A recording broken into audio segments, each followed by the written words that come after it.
नमस्कार, मैं संजय सिंह और आप देख रहे हैं India TV news Bihar Jharkhand. आइए रुक करते हैं कुछ बड़ी और अहम खबरों की ओर। बीजेपी प्रवक्ता प्रवीण कुमार से एक्सक्लूसिव बातचीत। 2026 के चुनावी संग्राम से पहले India TV news Bihar Jharkhand पर बड़ी बहस। हमारे साथ जुड़े भाजपा के तेज तर्रार प्रवक्ता प्रवीण कुमार जी, और सवाल वही जो आज हर हिंदुस्तानी के मन में है।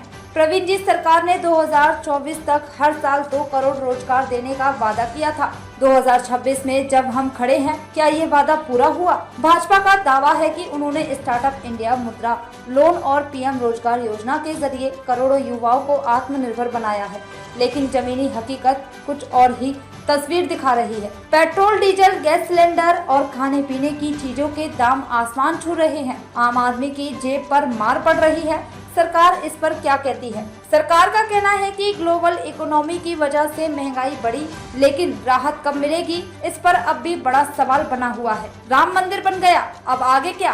क्या 2026 में भी भाजपा हिंदुत्व के मुद्दों को ही चुनावी हथियार बनाएगी?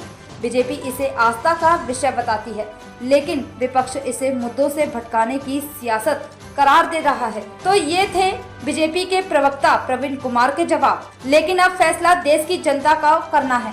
देखिए, जहाँ तक रोजगार की बात है, हमने सार्वजनिक सभी लोगों को रोजगार देने का प्रयास किया है हमारी मोदी सरकार ने, और हमारे राज्य के भी नीतीश कुमार की सरकार, एनडीए की सरकार। जहाँ तक बात रह गया ये का, तो WRP का जो आंकड़ा कहता है वो अभी हम लोग 58.2% लोगों को रोजगार दे चुके हैं। उसमें जो पुरुषों की संख्या है वो पुरुषों की है 76.3% पुरुषों को, और करीब करीब 40% महिलाओं को। इसमें से ये 58% का जो आंकड़ा है, इसमें के आंकड़े को इसमें महिला भी है। और पिछले सालों में हमने महिलाओं की संख्या जो है वो 5% से 7% बढ़ाई है।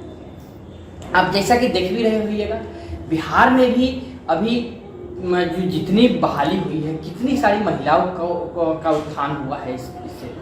तो आप देखिए, रोजगार जो है वो दिन प्रतिदिन मतलब एक आयाम को छूते जा रहा है, लेकिन साथ में चूंकि हमारी जनसंख्या जो है वो भी तो बढ़ रही है, तो उसके वो आकलन अगर हम सिर्फ मतलब ये आधार पे करेंगे तो वो फिर मतलब ये नहीं हो पाएगा। लेकिन अभी जो हमारा जनसंख्या है, उस जनसंख्या के अनुसार 58.2% लोगों को रोजगार देने का काम किया है हमने। बहुत अच्छा। हमारा दूसरा क्वेश्चन है कि महंगाई और आम आदमी की जेब पर जो पेट्रोल और डीजल लेकर ठीक है, अभी जो आपकी जो मुद्दा है वो पेट्रोल को लेकर है, पेट्रोल डीजल को लेकर। पेट्रोल डीजल का रेट कहाँ बढ़ा है? आप देखिए, जो पेट्रोल डीजल का रेट आज से 2 साल 3 साल पहले या 4 साल पहले था, वही रेट आज भी है। हमने स्थिर करने का काम किया है। हाँ, हम उस तरह के नहीं हैं जो बॉन्ड पे कांग्रेस की तरह, आपको मालूम होना चाहिए, एक बॉन्ड दे दिया था कांग्रेस के लोगों ने इराक को और ईरान को, इस खाड़ी देशों को बॉन्ड दे दिया था। इस बॉन्ड देने के कारण उनका कर्ज ज्यों का त्यों रह गया। आज मोदी सरकार ने उस बॉन्ड को भरने का काम किया है, तब जाके ये रेट हमारे पास है, नहीं तो हमारा रेट कम सकता था। इतनी भीषण युद्ध जो चल रही है, सभी जगहों पर युद्ध चल रही है, आप खुद देख रहे होइएगा। इस युद्ध काल में खाड़ी देशों से जो तेल का आयात है वो घट जाता है, लेकिन फिर भी हम जो इसके प्राइस को स्थिर रखे हुए हैं, ये कम बड़ी बात नहीं है। ठीक है। और आप कृषि और किसान पर क्या मतलब आगे आप लोगों का ये है? देखिए, कृषि और किसान हमारे अन्नदाता हैं। किसान से ही आज हमारी जो सर्वाधिक आबादी जो है वो किसानों की है। किसानों के लिए हमने कई ऐसा काम किया, किसानों को सम्मान देने का काम मोदी जी की सरकार ने किया है। किसानों की फसल की बीमा की जो गारंटी है वो मोदी जी की सरकार देने का काम किया है, एनडीए की सरकार देने की काम की है। और इससे पहले आज तक जो भी कुछ कांग्रेस के काल में होता था वो सिर्फ एक दिखावा और छलावा भर रहता था, वो किसानों तक ओरिजिनल जो फायदे हैं वो नहीं पहुंच पाता था। आज आप देखते होइएगा कि किसानों को हम सामूहिक ये बनाकर बीज फ्री में देने का काम करते हैं और उनको खाद फ्री में देने का काम करते हैं कई ये में, ठीक है। वो मतलब भले ही वो सपोर्टिव हो लेकिन देने का काम तो करते हैं। वो क्या करते थे? चलिए ये भी बढ़िया है।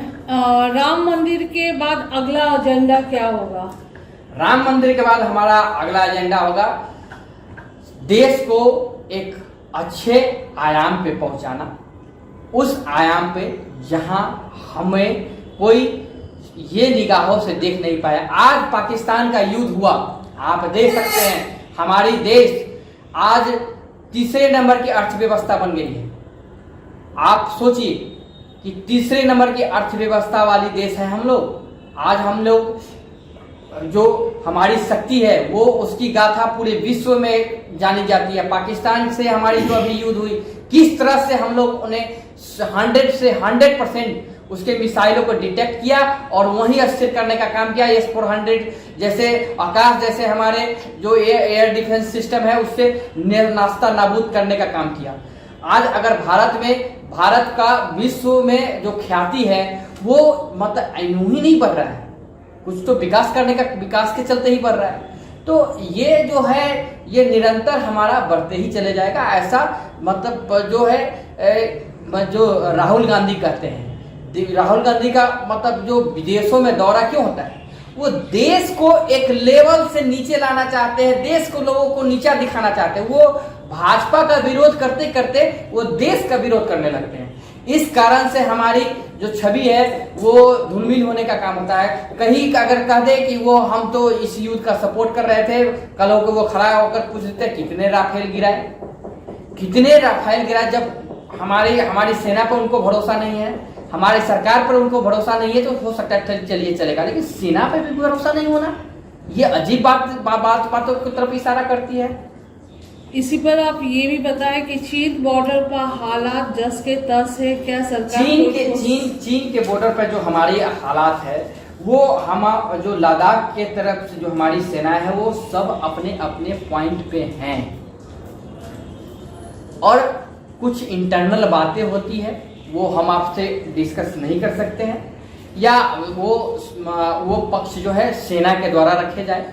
लेकिन अभी तक जो भारत सरकार का LOC बना हुआ है, LAC बना हुआ है, उस पे हम अभी तक कायम है। हमारी सेना वहां से 1 इंच भी पीछे नहीं हटी है।